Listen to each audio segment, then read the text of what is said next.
All right, good morning everybody. Welcome to this 10th of June meeting of Te Puna Kōrero. Remember, we're being live streamed and how to use your microphones. Apologies, we have apologies from Councillor Ngalo and Councillor Morel.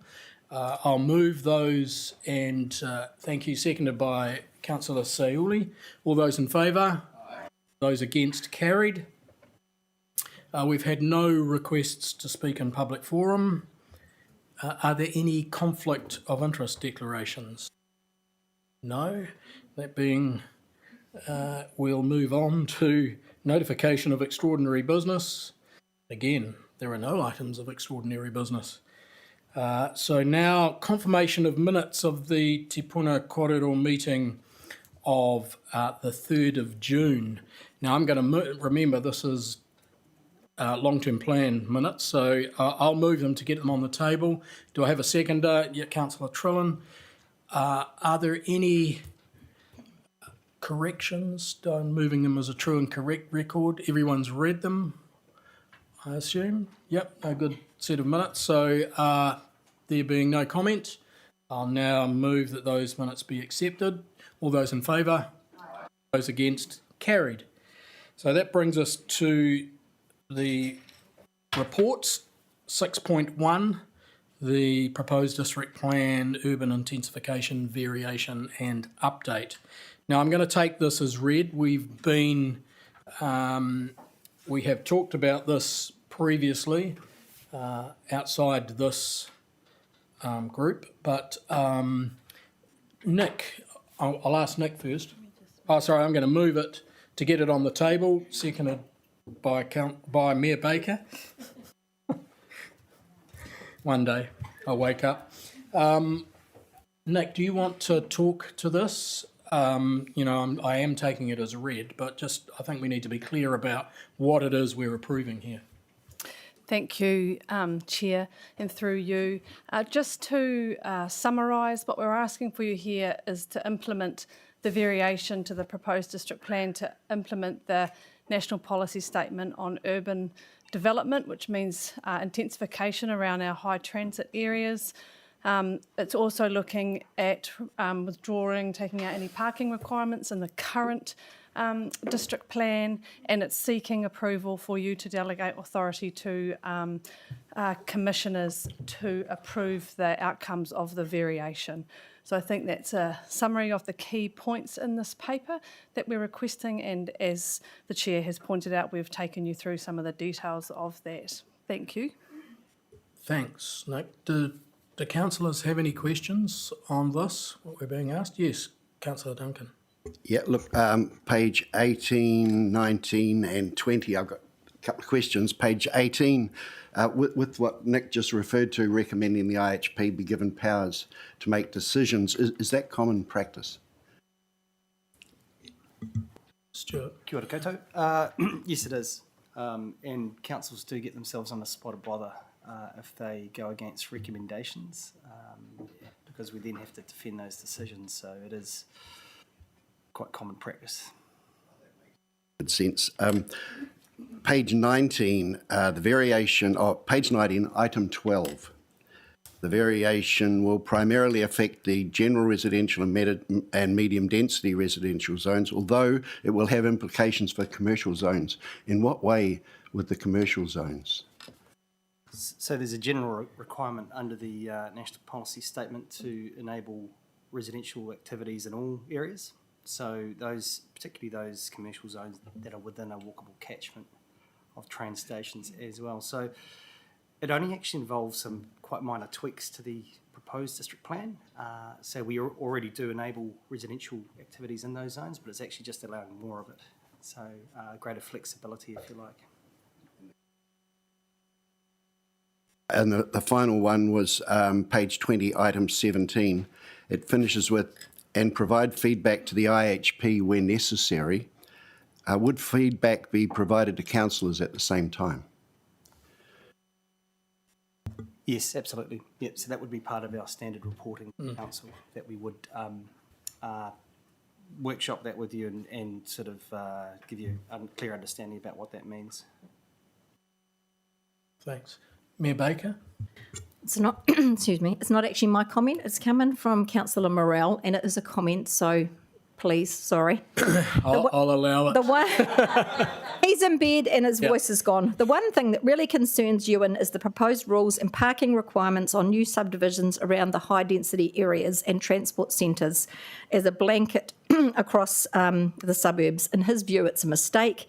Our topography, like the back of Whitby, will always have cars, maybe a reduced number. Thank you, Ewan. Perhaps, I had a question around that, and just so that we're all very clear. So what does the removal of minimum parking requirements, or what will it mean in practice? So anecdotally, developers are still looking to provide parking, but just not as much. So currently in the operative district plan, you have to, it's 2 spaces per residential unit. What we're seeing is developers looking at providing 1. And I'd say, hopefully one day, once we get some residential activity in the central city, we could see less than that. In fact, we'll need to, because we simply can't fit parking in. I think Nick has a- Unless we have a building. Yeah, unless, Nick, do you want to make another comment? Through you, Chair, I think the other impact will be, there will be some flow-on effects to the transport team around how we manage public parking. So there could be situations where more pressure is put on curbside parking, depending on what's provided by the market, and that could have effects on how we have to rezoning parking and timeframes and all that kind of thing. I think there's a chance that will happen. Okay, and I guess potentially that could spill over into existing areas as well. It will put pressure on existing areas because that is not affected by this new rule. Existing areas are not affected by the new rule, but where they're close by and there is development and there's spillover parking, then there could be pressure. Yeah, I expect to see more on-street parking as a result, and that's just something we'll need to monitor very closely. And there may well be need to consider some sort of parking management in places where there currently isn't any. Mayor Baker?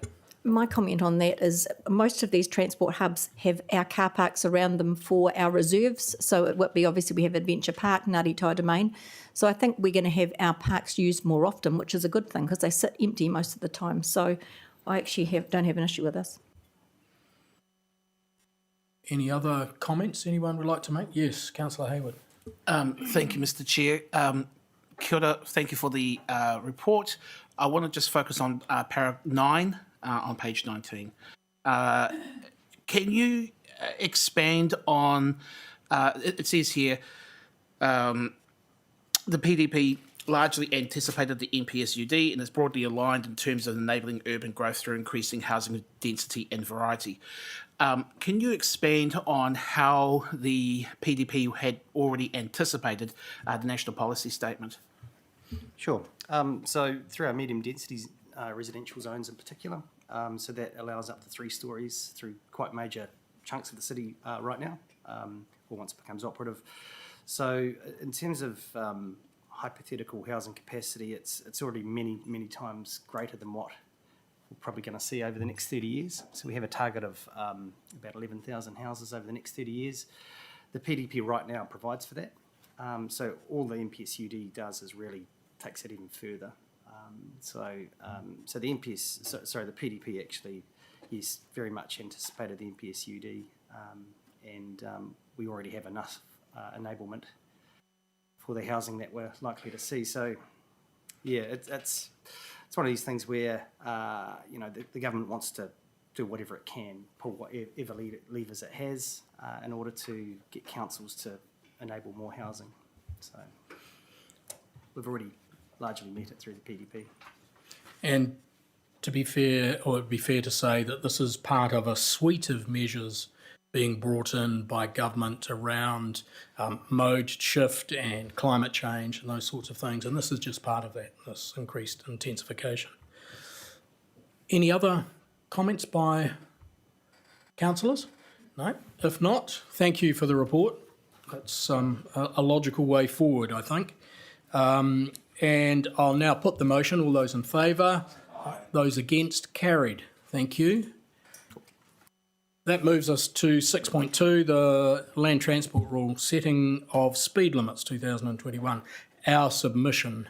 So this is a submission being lodged by to Waka Kotahi on behalf of us. So I'll take it as read. I'll move it to get it on the table. Do I have a seconder, please? Yes, Councillor Duncan. Now, I think it would be good if somebody spoke to this in terms of where this is going and the way forward. Are you going to do that? I can't see. Ron, there you are over there.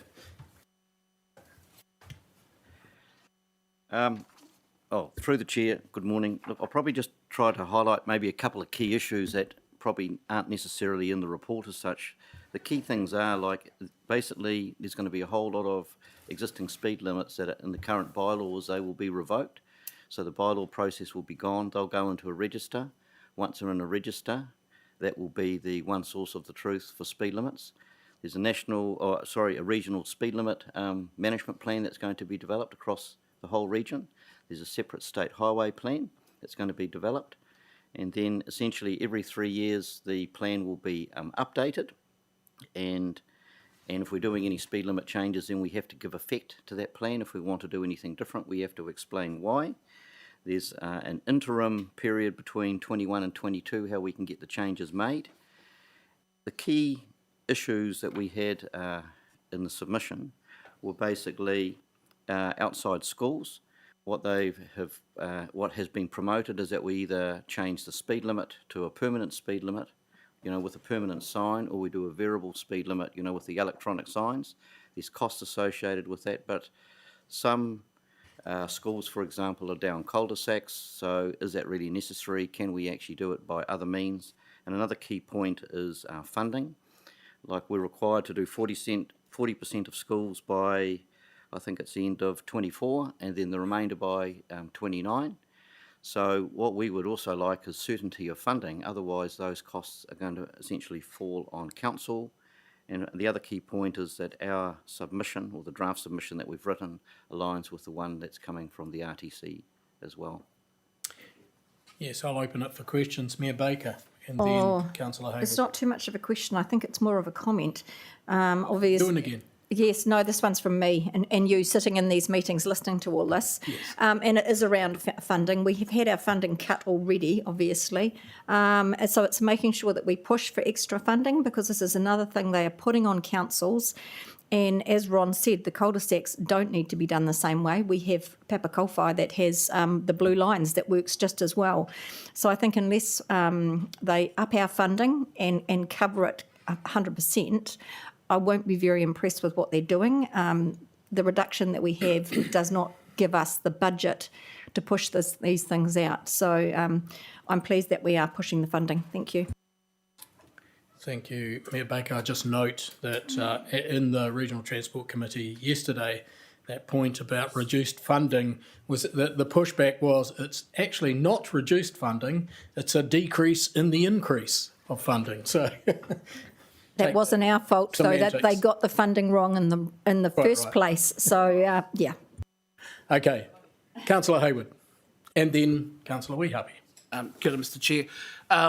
Paras 12, 13, 14 on page 24.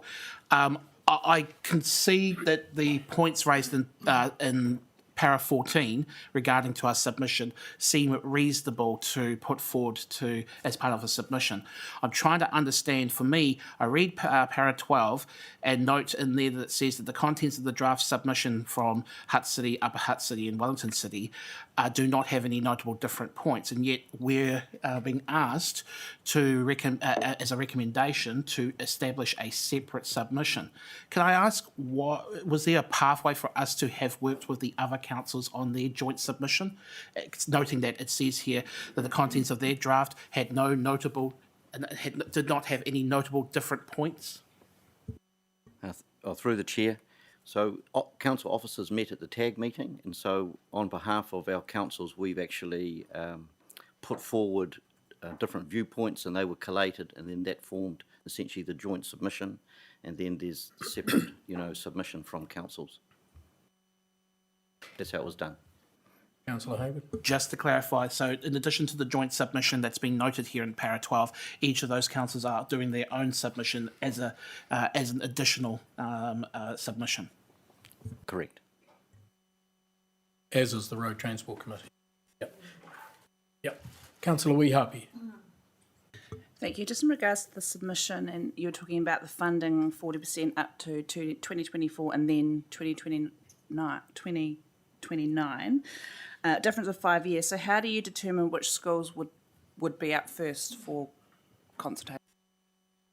Well, through the chair, Waka Kotahi have developed a very good tool called Mega Maps. It's basically a GIS tool, and they've essentially risk rated every school, and so we're using those risk ratings, I suppose, as our starting point for prioritising which schools we will commence. And our funding bid to Waka Kotahi is based on those priorities. Right, just a Councillor, supplementary to yep. that. So GIS maps only, so people will not be standing on the side of the road before and after school pickups to monitor these speeds? Through the chair, well, that's the initial cut, and then obviously we will have to go out, we will have to talk to schools, we'll have to pick up, additional data. We're not relying just on the GIS maps, we'll get other information. And there's some very good guides out from Waka Kotahi to help us, prioritise those schools. Okay. Councillor Ford. Firstly, I'm in support of our submission going to Waka Kotahi and the content of it as well.